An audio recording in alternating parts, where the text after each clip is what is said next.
ഏവർക്കും സിനിമാ വാർത്തകളിലേക്ക് സ്വാഗതം. വിസ്മയ മോഹൻലാൽ നായികയെ എത്തി ജൂൺ 9 സംവിധാനം ചെയ്തെത്തിയ ഏറ്റവും പുതിയ സിനിമയാണല്ലോ തുടക്കം. അതെ, സിനിമയുടെ 10ാം ദിനമായ രണ്ടാം ഞായറാഴ്ചയിലേക്ക് എത്തിയിരിക്കുകയാണ്. സിനിമയുടെ ഇതുവരെയുള്ള കളക്ഷൻ നമ്മൾ നോക്കുന്ന സമയത്ത് ഇന്നലെ സിനിമയ്ക്ക് 9ാം ദിനമായ ശനിയാഴ്ച ആയിരുന്നു, രണ്ടാം ശനിയാഴ്ചയായിരുന്നു. ഇന്നലെ നമ്മൾ പ്രതീക്ഷിച്ചതുപോലെ ഗംഭീര കളക്ഷൻ തന്നെയാണ് സിനിമയ്ക്ക് നേടിയെടുക്കാൻ സാധിച്ചത്. നമ്മൾ പ്രതീക്ഷിച്ചതിലപ്പുറമാണ് സിനിമയുടെ കളക്ഷൻ ഇന്നലെ വന്നിരിക്കുന്നത്. അതുപ്രകാരം സിനിമയ്ക്ക് ഇന്നലെ കേരളത്തിൽ നിന്ന് ട്രാക്കിംഗ് ഗ്രോസ് കളക്ഷൻ മാത്രമാണ്, കേരള ട്രാക്കിംഗ് കളക്ഷൻ മാത്രം 1,40,47,00,000 റേഞ്ചിലാണ് സിനിമയ്ക്ക് ഇന്നലെ ട്രാക്കിംഗ് കളക്ഷൻ വന്നത്. അങ്ങനെ സിനിമയ്ക്ക് ഇന്നലെ കേരളത്തിൽ നിന്ന് മാത്രം 2,20,00,000 രൂപയ്ക്ക് അടുത്തുള്ള കളക്ഷനാണ് സിനിമ രണ്ടാം ശനിയാഴ്ച നേടിയിരിക്കുന്നത്. അതെ, ഇതുവരെ ഉണ്ടായിരുന്ന വർക്കിംഗ് ഡേയ്സ് കഴിഞ്ഞ തിങ്കൾ മുതൽ വെള്ളി വരെയുള്ള ആ വർക്കിംഗ് ഡേയ്സിലൊക്കെ 1 കോടി റേഞ്ചിലായിരുന്നു സിനിമയുടെ കേരള കളക്ഷൻ വന്നിരുന്നെങ്കിൽ ഇന്നലെ രണ്ടാം ശനിയാഴ്ചയായ ദിവസം നമ്മൾ പ്രതീക്ഷിച്ചതിൽ അപ്പുറം കളക്ഷൻ വന്നിരിക്കുക. നമ്മൾ എന്തായാലും പറഞ്ഞിരുന്നത് 2 കോടിക്ക് അടുത്തുള്ള കേരള കളക്ഷൻ വരുന്നത്, പക്ഷേ 2 കോടിക്ക് മുകളിലുള്ള കളക്ഷൻ വന്നിരിക്കുകയാണ്. 2,20,00,000 രൂപയോളമാണ് സിനിമയ്ക്ക് ഇന്നലെ കേരളത്തിൽ നിന്ന് നേടിയെടുക്കാൻ സാധിച്ചത്. ഇന്നലെ സിനിമയ്ക്ക് വേൾഡ് വൈഡ് ആയിട്ട് 3.5 കോടിക്ക് മുകളിലുള്ള കളക്ഷൻ വന്നിരിക്കുകയാണ്. അങ്ങനെ ഇന്നലത്തോടു കൂടി സിനിമയുടെ ആകെ കേരള കളക്ഷൻ മാത്രം സിനിമയ്ക്ക് വന്നിരിക്കുന്ന കളക്ഷൻ എന്ന് പറയുന്നത് 19,60,00,000 രൂപയോളമാണ്. അതെ, ഇന്നലെ മാത്രം സിനിമയ്ക്ക് 2 കോടി ലഭിച്ചിരുന്നത് 2,20,00,000. അത് പ്രകാരം സിനിമയ്ക്ക് 19,60,00,000 രൂപയോളം സിനിമ കേരള കളക്ഷൻ നേടിയിരിക്കുകയാണ്. വെറും 9 ദിവസം കണ്ട് കേരളത്തിൽ നിന്ന് സിനിമ ഇത്രയും കളക്ഷൻ നേടിയിരിക്കുന്നത്.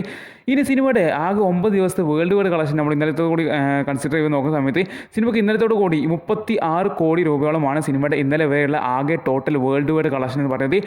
അങ്ങനെ സിനിമ 10 ദിവസങ്ങൾ പിന്നിടുമ്പോഴും സിനിമ ഗംഭീര കളക്ഷൻ തന്നെ നേടിയെടുത്ത് മുന്നേറുകയാണ്. നിസ്സംശയം നമുക്ക് പറയാം, ഇതൊരു ഗംഭീര സിനിമയാണ്, ഗംഭീര കളക്ഷൻ നേടിക്കൊടുക്കുകയാണ് ഇപ്പോൾ നടത്തിക്കൊണ്ടിരിക്കുന്നതെന്ന്. കാരണം ഇന്നലെ ശനിയാഴ്ച നമ്മൾ പ്രതീക്ഷിച്ചതിൽ അപ്പുറമുള്ള കളക്ഷൻ വന്നിരിക്കും. കാരണം ഇന്നലെ സ്വാതന്ത്ര്യ ദിനമായിരുന്നു, അതുകൊണ്ട് തന്നെ വർക്കിംഗ് ഡേ അല്ല, അതുകൊണ്ട് തന്നെ കളക്ഷൻ നല്ലൊരു വർധന നമ്മൾ പ്രതീക്ഷിച്ചതുപോലെ തന്നെ ഉണ്ടായിരിക്കുകയാണ്. ഇന്ന് നമ്മൾ കിടക്കുന്ന സിനിമയുടെ കളക്ഷൻ, സിനിമയുടെ അവസ്ഥ നോക്കുന്ന സമയത്ത് ഇന്ന് ഞായറാഴ്ച ദിവസമാണ്. ഇന്നും നമ്മുടെ സിനിമയ്ക്ക് ഗംഭീര കളക്ഷൻ പ്രതീക്ഷിക്കും. ഇന്ന് വർക്കിംഗ് ഡേ അല്ലല്ലോ, ഇന്ന് ഞായറാഴ്ച ദിവസം എല്ലാ സിനിമക്കും പൊതുവായിട്ടുള്ള എല്ലാ സിനിമകൾക്കും കളക്ഷൻ വർധന ഉണ്ടായിരിക്കേണ്ടതാണ്. ഇന്ന് സിനിമയ്ക്ക് ഗംഭീര കളക്ഷൻ ഇന്നലെ ലഭിച്ചതിനേക്കാളുള്ള കളക്ഷൻ ഇന്ന് നമ്മൾ പ്രതീക്ഷിക്കുകയാണ്. അത് പ്രകാരം സിനിമയ്ക്ക് നമ്മൾ ഇന്ന് പ്രതീക്ഷിക്കുന്ന കളക്ഷൻ എന്ന് പറയുന്നത് 2.5 കോടി രൂപയോളമാണ് കേരളത്തിൽ നിന്നും. 2.5 കോടിക്ക് അടുത്തുള്ള കളക്ഷനാണ് സിനിമയ്ക്ക് ഇന്ന് നമ്മൾ കേരളത്തിൽ നിന്ന് എക്സ്പെക്ട് ചെയ്യുന്നത്. അങ്ങനെയെങ്കിൽ ഇന്നത്തോടു കൂടി ഇന്നത്തെ പ്രീസെയിൽ മാത്രം നോക്കുകയാണെങ്കിൽ സിനിമയുടെ 20 കോടി രൂപ സിനിമ കേരളത്തിൽ നിന്ന് ട്രാക്ക് ചെയ്ത് കടന്നിരിക്കുന്ന സംശയം വേണ്ട. ഇന്നത്തെ പ്രീസെയിലോട് കൂടി സിനിമയുടെ കേരള കളക്ഷൻ 20 കോടി കടന്നു നമുക്ക് സംശയം പറയാൻ സാധിക്കും. ഇന്നത്തോടു കൂടി സിനിമയുടെ ആകെ കേരള കളക്ഷൻ 21 കോടി 22 കോടി റേഞ്ചിൽ എത്തുന്നതായിരിക്കും. ഇനി സിനിമയുടെ ഇന്നത്തോടു കൂടിയുള്ള വേൾഡ് വൈഡ് കളക്ഷൻ നമ്മൾ എക്സ്പെക്ട് ചെയ്യുന്നത് 40 കോടിക്ക് അടുത്തുള്ള കളക്ഷനാണ്. അതെ, സിനിമ വെറും 10 ദിവസം കൊണ്ടാണ് സിനിമ 40 കോടി രൂപ എത്താൻ പോകുന്നത്. വെറും ഒരു ലോ ബഡ്ജറ്റിലെത്തിയ ഈ സിനിമ അത്ര ഗംഭീര അഭിപ്രായങ്ങൾ മാത്രം നേടിയ ഒരു പുതുമുഖ നടിയെ വെച്ച് ഇത്രയും 40 കോടിക്കടുത്തുള്ള കളക്ഷൻ നേടിയെത്തിരിക്കുകയാണ്. വെറും 10 ദിവസം കൊണ്ടാണ് സിനിമ ഈ അച്ചീവ്മെൻറ്റ് നേടിയിരിക്കുന്നത്. അപ്പോൾ ഗംഭീര തുടക്കം തന്നെയാണ് ഈ തുടക്കം സിനിമ നടത്തിക്കൊണ്ടിരിക്കുന്നത് തന്നെ.